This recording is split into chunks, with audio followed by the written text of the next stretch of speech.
تو پھر تو فرشتوں سے ہاتھ ملائے وہ.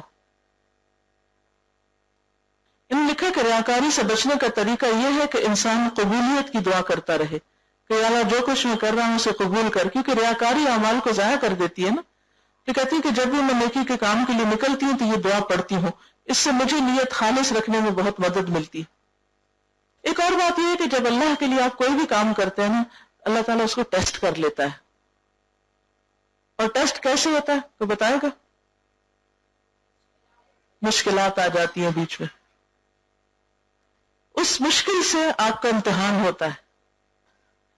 اب اگر آپ پھر بھی جمے رہے کہ نہیں چاہے مشکل آئے میں پھر بھی یہ کام کروں گا، تو اس سے آپ کے اندر ایک اخلاص آئے گا، آپ کا عمل خالص ہونے لگے گا.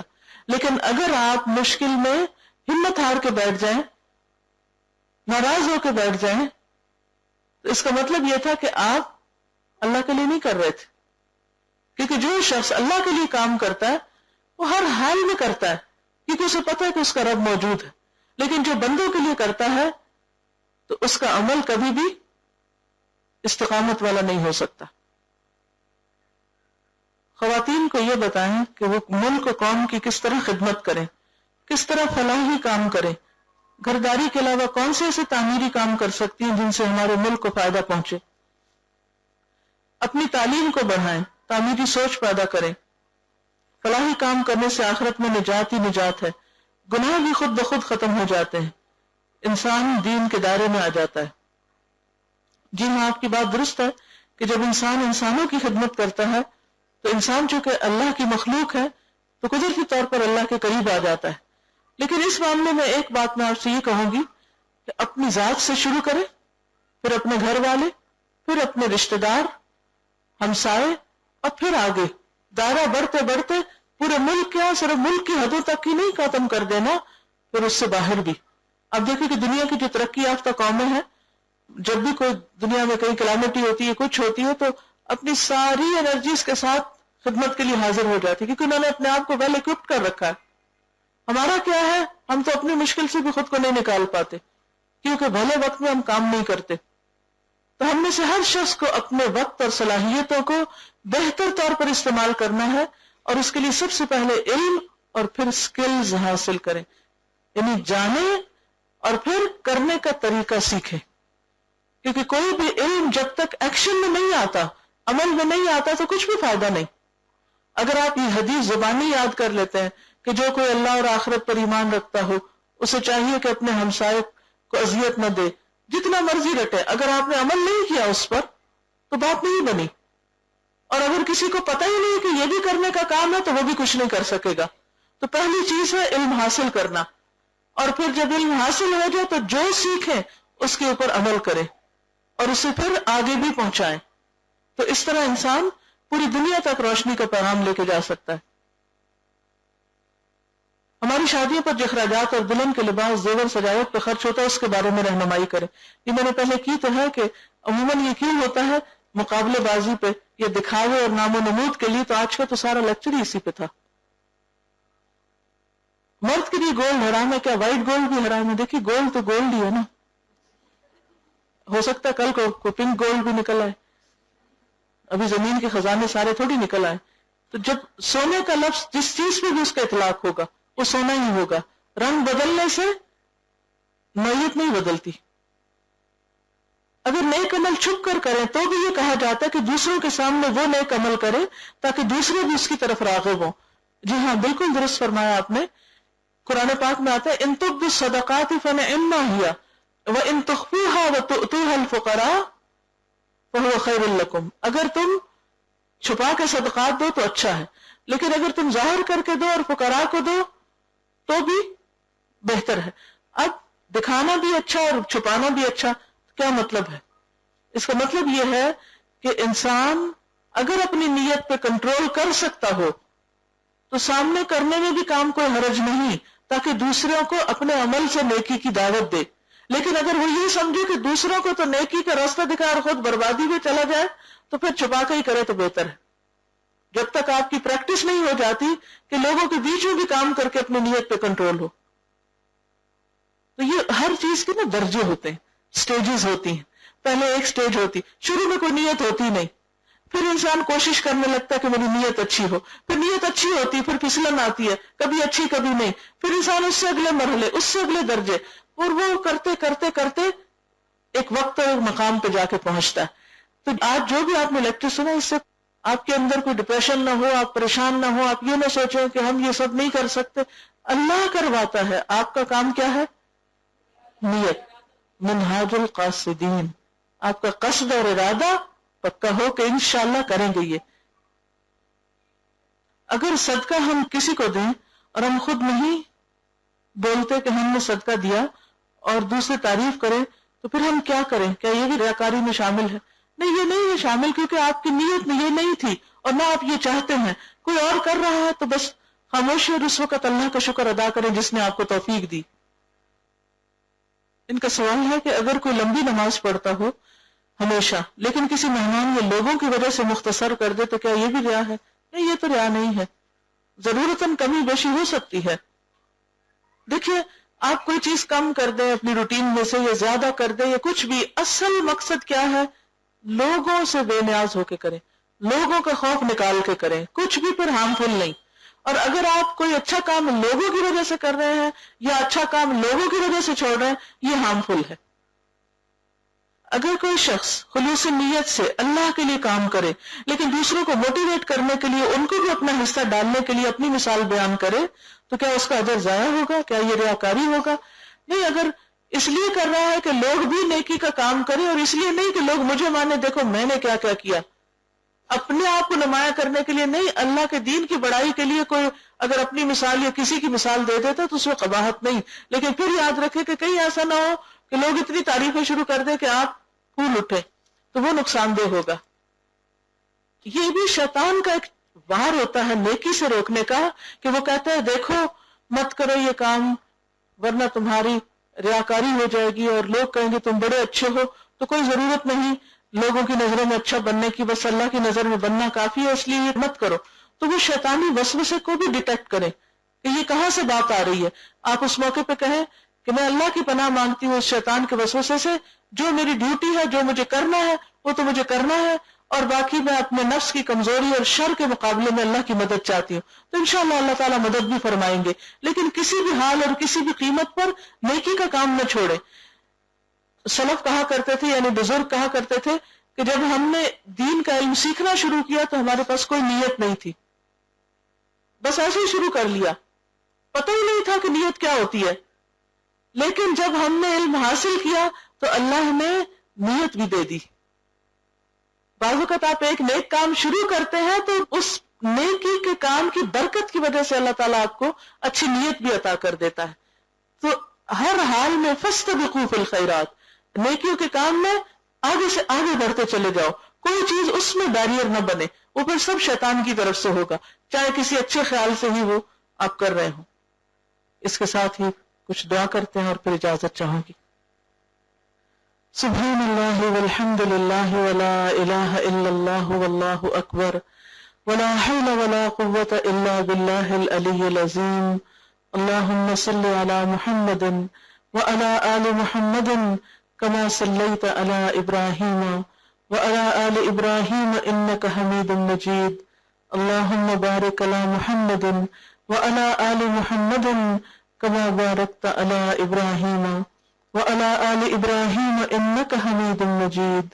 ربنا آتنا في الدنيا حسنة وفي الآخرة حسنة وقنا عذاب النار. ربنا لا تزغ قلوبنا بعد إذ هديتنا وهب لنا من لدنك رحمة إنك أنت الوهاب. ربنا هب لنا من أزواجنا وذرياتنا قرة أعين واجعلنا للمتقين إماما. يا حي يا قيوم برحمتك نستغيث لا إله إلا أنت سبحانك إني كنت من الظالمين. لا حول ولا قوة إلا بالله. لا إله إلا الله. لا نعبد إلا إياه. له النعمة وله الفضل وله الثناء الحسن. لا إله إلا الله مخلصين له الدين ولو كره الكافرون. لا حول ولا قوة إلا بالله العلي العظيم. اللهم إنا نسألك من الخير كله عاجله وآجله ما علمنا منه وما لم نعلم، ونعوذ بك من الشر كله عاجله وآجله ما علمنا منه وما لم نعلم. اللهم إنا نعوذ بك من جهد البلاء ودرك الشقاء وسوء القضاء وشماتة الأعداء. اللهم إنا نسألك العافية في الدنيا والآخرة. اللهم إنا نسألك العفو والعافية في ديننا ودنيانا وأهلنا ومالنا. اللهم استر عوراتنا وآمن روعاتنا. اللهم احفظنا من بين أيدينا ومن خلفنا وعن أيماننا وعن شمائلنا، ونعوذ بعظمتك أن نغتال من تحتنا. یا حی یا قیوم برحمتک نستغیث. یا اللہ پاک تو ہم سب پر اپنی رحمت نازل فرما. یا اللہ تو ہمارے دلوں کی بیماریاں دور کر دے، ہماری نیتوں کو اپنے لیے خالص کر لے، ہمیں ریاکاریوں پر قابو پانے کی توفیق دے، اپنے دین کو پھیلانے کی توفیق دے. یا اللہ ہم دوسروں کے لیے خیر و بھلائی کا ذریعہ بن جائیں، تو دوسروں کو ہماری ذات کے شر سے محفوظ رکھ. یا اللہ تو ہمارے کاموں کو اپنے لیے خالص کر لے. یا اللہ تو دین کو دن دگنی اور رات چگنی ترقی عطا فرما. اللہ تو ہمارے ملک کی حفاظت فرما. یا رب العالمین تو اس قوم کو بہتر مستقبل عطا فرما. یا اللہ ہم پوری دنیا میں اسلام کے بہترین نمائندے بن جائیں. ہمارے باہمی اختلافات دور کر دے، باہمی قتل و غارت دور کر دے. یا اللہ ہمیں ایک دوسرے کا احترام کرنے کی توفیق دے. یا اللہ ہمارے دلوں کو بڑا کر دے، ہمیں ایک دوسرے کو معاف کرنے کی توفیق دے. یا اللہ ہمارے دلوں میں دوسروں کے لیے وسعت پیدا کر دے. یا اللہ تو ہمارے کوتاہیوں سے درگزر فرما، ہمارے قصور معاف فرما دے. یا اللہ ہمارے گناہ معاف کر دے. یا اللہ تو ہمارے رزق میں برکت پیدا کر دے، ہماری عمر میں برکت پیدا کر دے، ہمیں زیادہ سے زیادہ نیک کاموں کی توفیق دے دے. قرآن کو ہمارے سینوں کا نور اور دلوں کی بہار بنا دے. یا رب العالمین تو ہم سب کو اپنی رحمت سے ڈھانپ لے. یا رب العالمین جو بیمار ہیں انہیں صحت عطا فرما. یا اللہ جو پریشان ہیں ان کی پریشانی دور فرما. اللہ ہماری اولادوں کو فرما بردار بنا. اللہ ان کو ہدایت دے، ہماری نسلوں میں ایمان کو باقی رکھ. یا رب العالمین جو لوگ بھٹکے ہوئے انہیں راستہ دکھا. یا اللہ تو ہمیں حرام سے بچا کر حلال عطا فرما. اللہ تو ہمیں حلال طریقے اور ذریعے عطا فرما. یا رب العالمین جتنی بھی بہنیں آئی ہیں ان کے دلوں میں جو نیک دعائیں اور تمنائیں ہیں ان کو پورا فرما. یا اللہ ہم میں سے کوئی بھی اس مجلس سے محروم نہ جائے. یا اللہ تو ہم سب کو دنیا اور آخرت کی بھلائی نصیب فرما اور تو ہمیں بخش دے. اللہ تو ہمیں بخش دے. اللہ تو ہمیں بخش دے. اللہ تو ہمارے گناہ معاف کر دے. یا اللہ تو ہماری دعاؤں کو قبول فرما لے. یا رب العالمین تو ہم سب کو اپنی خاص رحمت سے ڈھانپ لے. یا اللہ جنہوں نے اس مجلس کے لیے جو کوشش کی ہے اسے قبول فرما، ان کی محنتیں قبول فرما. اور جو لوگ اتنی دور دور سے اپنے مال اور جان لگا کر یہاں پہنچے ان کا آنا قبول فرما اور ہم سب سے دین کو بے پناہ فائدہ پہنچے. ربنا تقبل منا انك انت السميع العليم وتب علينا انك انت التواب الرحيم. وصلى الله تعالى على خير خلقه محمد وعلى آله وأصحابه وأهل بيته أجمعين برحمتك يا أرحم الراحمين. إلهي آمين. سبحانك اللهم وبحمدك نشهد أن لا إله إلا أنت نستغفرك ونتوب إليك. السلام عليكم ورحمة الله وبركاته.